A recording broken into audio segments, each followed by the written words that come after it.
And why do I let my crabs purge? Well, this bucket has been sitting for... Hey, what is up guys? In today's video, I just want to walk through the simple, quick and easy steps that I go through every time I bring crabs home. These crabs here were just recently caught, and I want to make sure that these crabs come to me and come to my plate as clean, as intact, and as healthy as possible. I know a lot of you guys just take the crabs and throw them in the steamer right away. You can totally do that, but if presentation and freshness is the name of the game for you, these are the easy steps that I go through, and this is the simple gear that I keep on hand to help get these crabs into my belly. One thing that's totally optional to have, but totally helps, is a crab grabber like this. When I'm on my kayak, when I'm on the beach, I always use my hands, but when you're at home and these crabs are kind of a tangled mess, unless you've banded their claws, we'll get to that in a second, it's a lot safer to reach into a bucket of water with a simple set of crab grabbers like this. You could use regular tongs, but these are nice because they have the handles kind of like scissors on one side and the flat kind of grabbers that fit the contours of a crab carapace just perfectly. So totally optional, but recommended if you want that one little extra added, safety step in between you and those pinchers.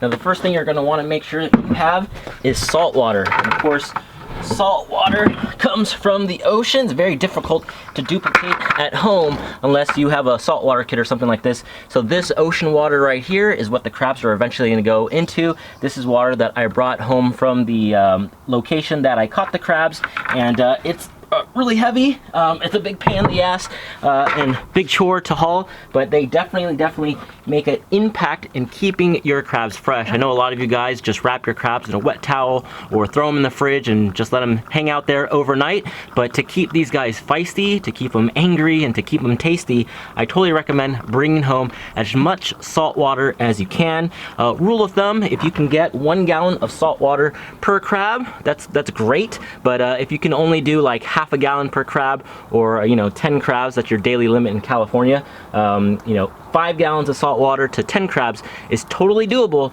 if you have a couple things. I'll get to that in just a second. Okay, so you brought the crabs home, you've got the water for them. What are you gonna do with them? So you take the crabs and you're gonna scrub them down.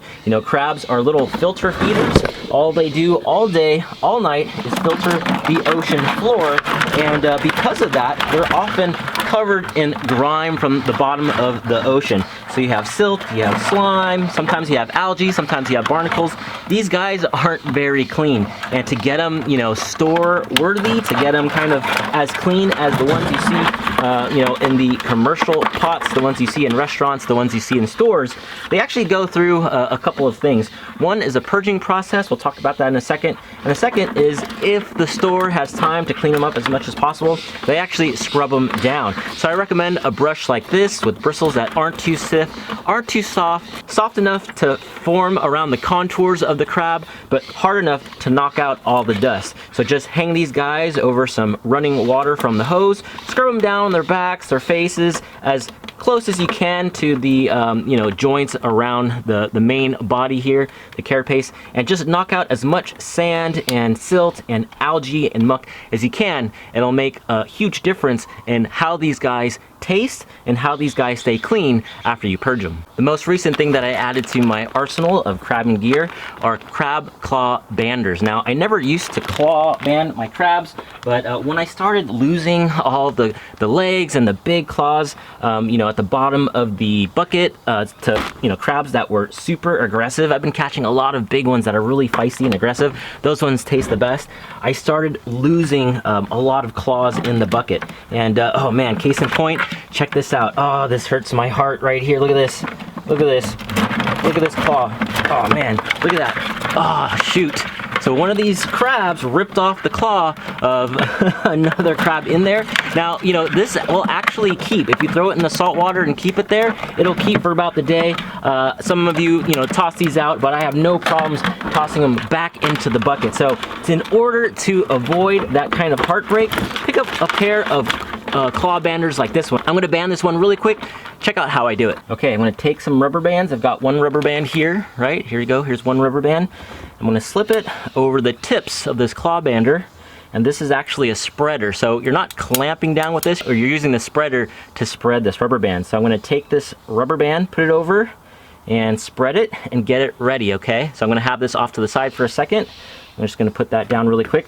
Now I'm going to take this crab and actually fold his claws down. Now they're really strong, pulling in, because they're constantly pulling food into their mouths, right? But they're not really strong pushing out. So you're going to use that kind of feature of them to your advantage. So I'm actually going to force him to cross his claws like this. Okay, so what I'm trying to do is create the band point, which is around his elbow. Okay, so I'm not putting the bands over the tips of his claws, which you totally can if you can find rubber bands that are small enough, but this is actually a lobster kit, so these are made for, you know, bigger claws out there. So be very careful, you could totally get pinched in this process. So I'm going to expose his elbow just like that, okay? And I'm going to spread the rubber band like this, and I'm just going to fold it over his elbow, and in one quick swoop, pull it out, just like that. So I've effectively immobilized this claw. Be very careful because his pinchers are still active, remember? So he could totally get you, but I've pretty much disabled that claw. There's a little bit of practice involved, and there's a little bit of choreography, but you can definitely get it down pretty quick once you do it enough. So there you go. So this is one crab that's been banded. Let's go ahead and band the rest, and I have a feeling that there's a bunch of legs at the bottom of this bucket. I kept these crabs free because I kind of wanted to show you what happens in a bucket full of crabs if you don't band them. So let's see what I've lost, and let's get the rest of these guys banded. All right, so we rubber banded the crabs, and if you take a look, it totally pacifies them. Not only does it protect them from tearing each other up, but it completely kind of immobilizes them and really calms them down. And one thing you'll see here is a proof of why it's a good idea to band your crabs. If you don't, the crabs have a tendency to rip each other up in the bucket, and you can totally salvage these. Just keep them in salt water for about a day. Any more than that, and I'm not really sure if it's a good idea to cook and eat these. So if you can, band your crabs as soon as you catch them, toss them in the bucket, and one thing you'll notice, it's a lot easier to handle these guys and clean them up before you cook them. So now you have your crabs in your bucket, and I like to let my crabs purge for at least overnight, so 12 hours if possible, if not a full day, sometimes even 48 hours. I know that's really difficult. It's really tempting just to throw them in the pot. Fresh is best, but if you can't eat them right away, you definitely can keep them in a bucket of water for about 3 days at most if you follow these steps, and you don't even have to do some water changes. So I know a lot of you guys keep these bubble boxes. Bubble boxes are great if you're trying to keep them fresh, you know, on location, at the pier, on the beach, at the jetty, wherever. But once you get home, these batteries don't last forever, and what you're not doing is introducing current. Yeah, you're putting oxygen in the water, but you're not forcing that oxygen into the crab's lungs. And what do I use to make sure that the water is healthy, to keep these crabs as healthy as possible? My little secret, I use an old aquarium power head. I actually used to keep fish, and this is one of my leftover ones from my tropical tank, but this is a saltwater rated power head. For all of you fish enthusiasts, you guys that run aquariums, you know these well. So not only are you introducing current, but you're introducing oxygen, because these filter heads also oxygenate the water. With the hose here, this line runs out of the tank and pulls in oxygen this way, throws it into the current that's coming that's being drawn up from the bottom of the tank, and ejects it into the water. So what I'm going to do here is simply hang it over the edge like this. Find a plug, make sure my electricity is far away from the water. You don't want to mix the two, of course, so if possible, make sure you have a little drip kink in the line, or just make sure your plug is far away. We're just going to plug it in, and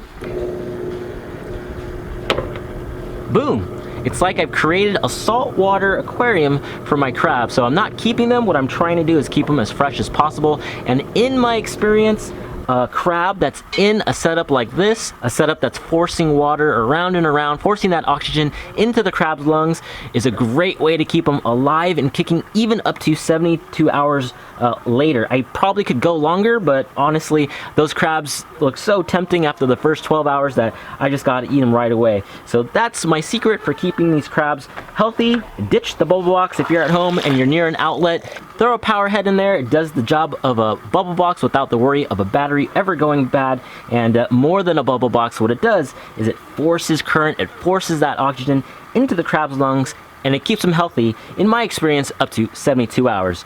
So there you have it. Make sure you scrub those crabs clean, make sure you ban their claws if possible, and make sure that they're in oxygenated water with a forced current to keep them as fresh as possible. Links for all the gear that you've seen in this video in the description below. Thanks again for watching, and I'll see you in the next one. And why do I let my crabs purge? Well, this bucket has been sitting for only 36 hours or so, and look at all the foam, look at all the silt and the gunk that's, you know, been expunged from the crabs. This water was clear when the crabs went in, and look at all this funk that that I'm assuming came out of them. This totally smells like the foam that you smell at beaches when you're crabbing, if you know what I'm talking about here. And this stuff wasn't there before. By letting these crabs stew in this salt water with a water power head, a water jet, it kind of, you know, forces the crabs to go through their natural filtering process, and this is what they filter out. So definitely recommend it if you're looking for clean white meat and crabs that taste as fresh as possible.